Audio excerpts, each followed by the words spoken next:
तो होने वाले इस नानात्व को मिथ्या ही समझते हैं। ये अद्वितीय वीर और एक छत्र सम्राट होकर अकेले ही उदयाचल पर्वत समस्त भूखंड की रक्षा करेंगे तथा अपने जयशील रथ पर चढ़कर धनुष हाथ में लिए सूर्य के समान सर्वत्र प्रदक्षिणा करेंगे। उस समय जहां तहां सभी लोकपाल और पृथ्वीपाल इन्हें भेंटे समर्पण करेंगे। उनकी स्त्रियां इनका गुणगान करेंगी और इन आदि राज्य को साक्षात श्री हरि ही समझेंगे।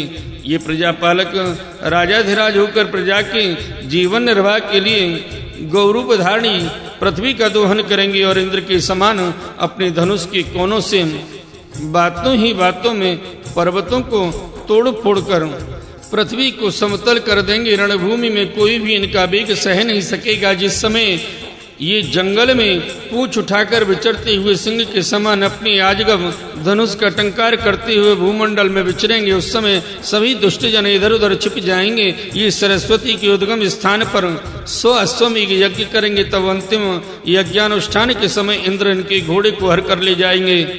अपने महल के बगीचे में इनकी एक बार भगवान शरत कुमार से भेंट होगी। अकेले उनकी भक्ति पूर्वक सेवा करके ये सब निर्मल ज्ञान को प्राप्त करेंगे जिससे परम ब्रह्म की प्राप्ति होती है।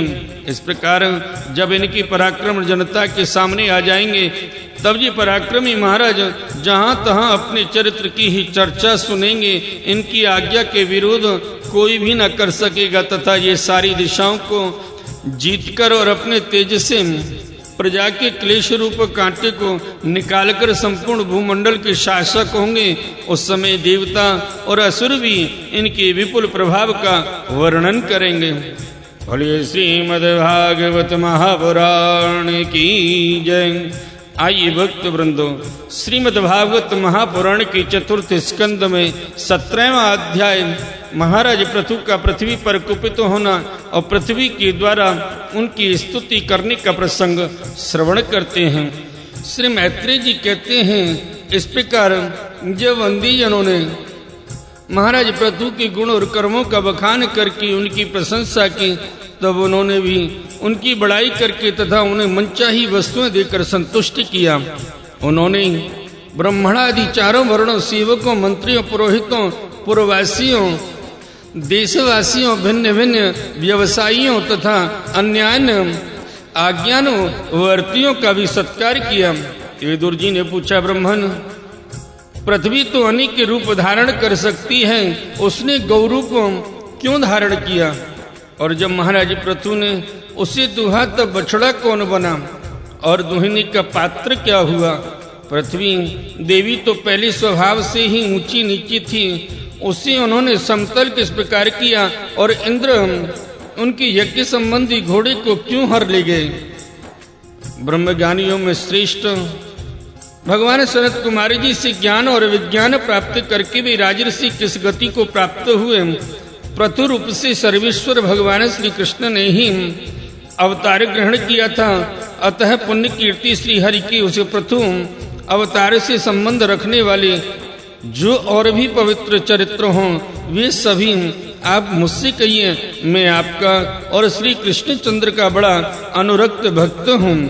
श्री सूत जी कहते हैं, जब विदुर जी ने भगवान वासुदेव की कथा कहने के लिए इस प्रकार प्रेरणा की तब मैत्रेय जी प्रसन्न चित्त से उनकी प्रशंसा करते हुए कहने लगे। श्री मैत्रेय जी ने कहा, विदुर जी, ब्राह्मणों ने महाराज पृथु का राज्याभिषेक करके उन्हें प्रजा का रक्षक उद्घोषित किया।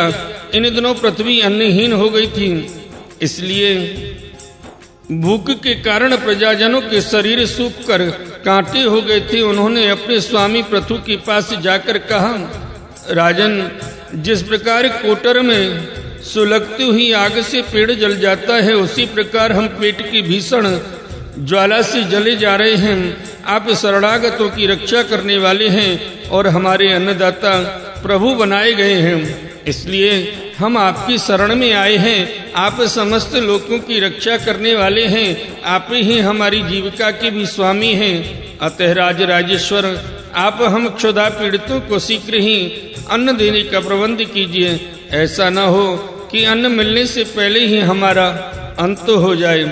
श्री मैत्रेय जी कहते हैं, कुरवर प्रजा का करुण क्रंदन सुनकर महाराज पृथु बहुत देर तक विचार करते रहे। अंत में उन्हें अन्नाभाव का कारण मालूम हो गया। पृथ्वी ने स्वयं ही अन्न एवं औषधियों को अपने भीतर छिपा लिया है।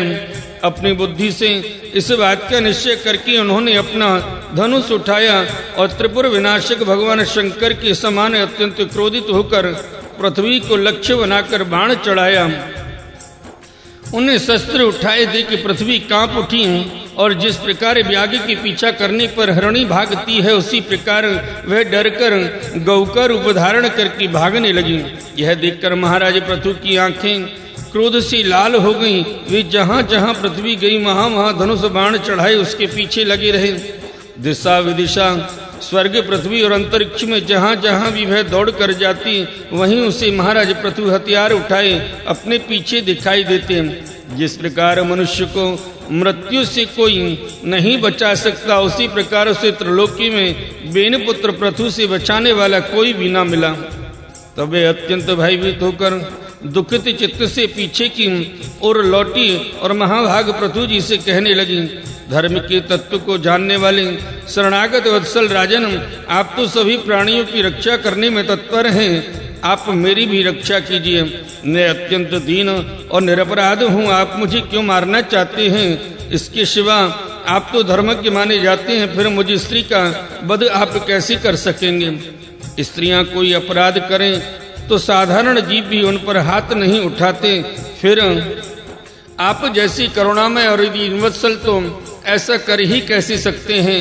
मैं तो एक सुदृढ़ नौका के समान हूँ, सारा जगत मेरे ही आधार पर स्थित है, मुझे तोड़कर आप अपने को और अपनी प्रजा को जल के ऊपर कैसे रखेंगे?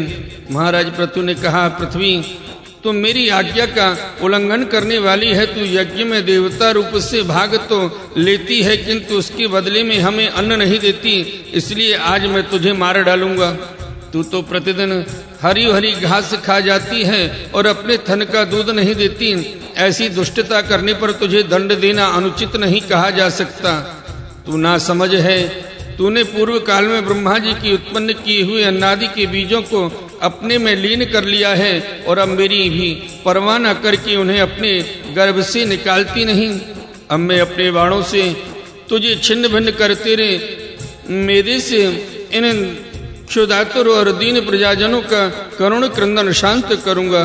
जो दुष्ट अपना ही पोषण करने वाला तथा अन्य प्राणियों के प्रति निर्दय हो, वह पुरुष स्त्री अथवा नपुंसक कोई भी हो, उसका मारना राजाओं के लिए न मारने के ही समान है।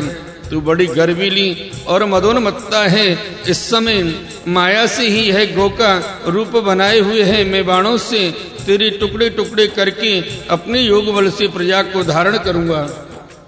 इस समय महाराज पृथु काल की भांति क्रोधमयी मूर्ति धारण किए हुए थे।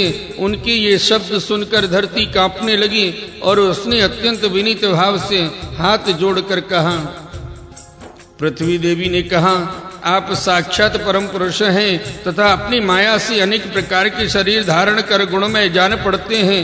वास्तव में आत्मानुभाव के द्वारा आप अधिभूत आध्यात्म और आधिदैव्य संबंधी अभिमान और उनसे उत्पन्न हुए राग द्वेषादि से सर्वथा रहित हैं। मैं आपको बार बार नमस्कार करती हूँ। आप संपूर्ण जगत के विधाता हैं।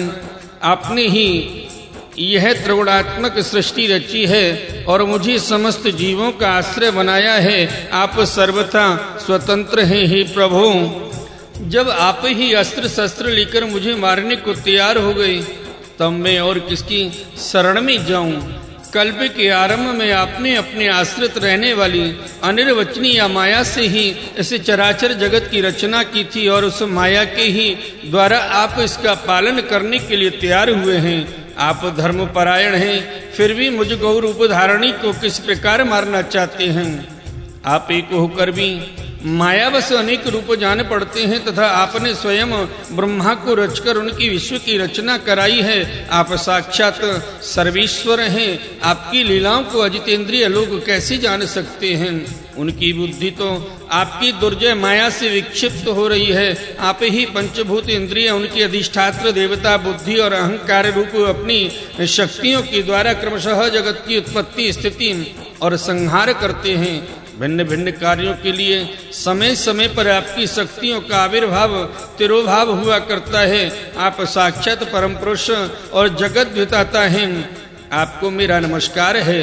अजन्मा प्रभु, आप ही अपने रचे हुए भूत इंद्रिय और अंतःकरण रूप जगत की स्थिति के लिए आदि बरहा रूप होकर मुझे रसातल से जल के बाहर लाए थे। इस प्रकार एक बार तो मेरा उद्धार करके आपने धराधम नाम पाया था।